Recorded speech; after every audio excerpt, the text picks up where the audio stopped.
Hi, my name is McCormack, and today I will be talking about the discovery of homeotic transformations and Hox genes in Drosophila, or the fly. Before we talk about these experiments, let's first talk about what Hox genes are. Hox genes are transcription factor genes that determine the body plan of a developing embryo along the anterior-posterior axis. They are unique in that the order that they are placed on the chromosome matches the order that they are expressed spatially on the anterior-posterior axis, as well as temporally in development for vertebrates. On the image, you can see how genes are represented by colors and are encoding body features in the same order on the fly. First, let's talk about the mutations that inspired Hox gene work. In 1915, Calvin Bridges discovered a mutant fly with two full sets of wings, and he later called the mutant gene bithorax, or BX. This mutation transformed T3 hull tears, which are stabilizing organs for flight, into T2 wings. Next, Edward Lewis picked up the work and found that the second set of wings came from a larger deletion of the bithorax complex, not a single gene. In A of the image, you can see a normal T2 wing, and on the far right, you can see a normal T3 hull tear. Homozygous bithorax, or BX mutants, have the interior half of their hull tear changed to resemble the interior part of T2. This is shown in B. Homozygous bithyroxoid, or BXD mutants, have the posterior part of their hull tear changed to resemble the posterior half of T2. This is where Lewis got his first hint about collinearity. Lewis was the pioneer of fine-structured gene mapping, and was able to use his techniques to determine the order of genes within the bithorax complex.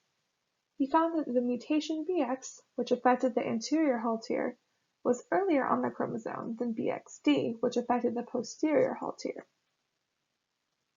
The next big step in understanding Hox genes came from add-back genetics, which is exactly as it sounds. You knock out a large chunk of genes and see what features or functions are restored as you restore genes. A bit of context in case you're not a fly expert.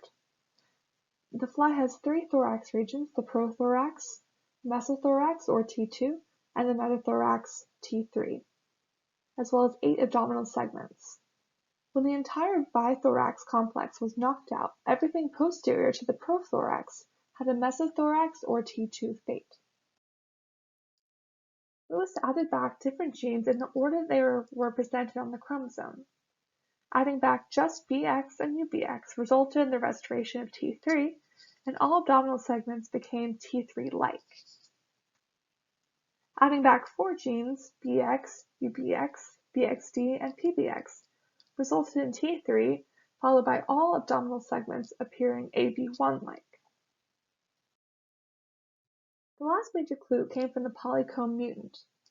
Polycomb or PC mutants were first discovered by Pamela Lewis in 1947. These mutants have all thorax and abdominal segments converted into AB8, the last abdominal segment.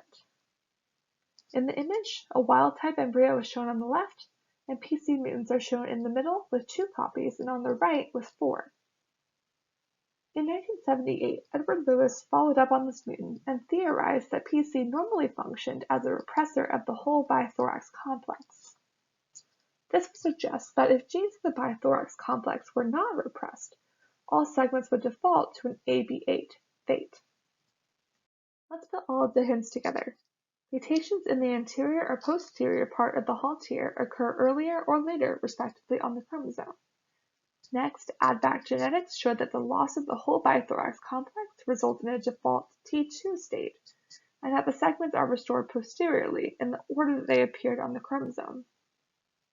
Finally, the polycomb mutants showed that without suppression of the entire bithorax complex, all segments have the most posterior fate. It also suggested that these genes were individually de-repressed and stayed de-repressed in more posterior regions. It all adds up to the concept of collinearity. To the right is a figure from Lewis in 1978, showing how his experiments with Drosophila led to the idea that there was a special type of genes that were organized on the chromosome in the order that they affected the animal along the anterior-posterior axis. He later received the Nobel Prize in 1995 for his work.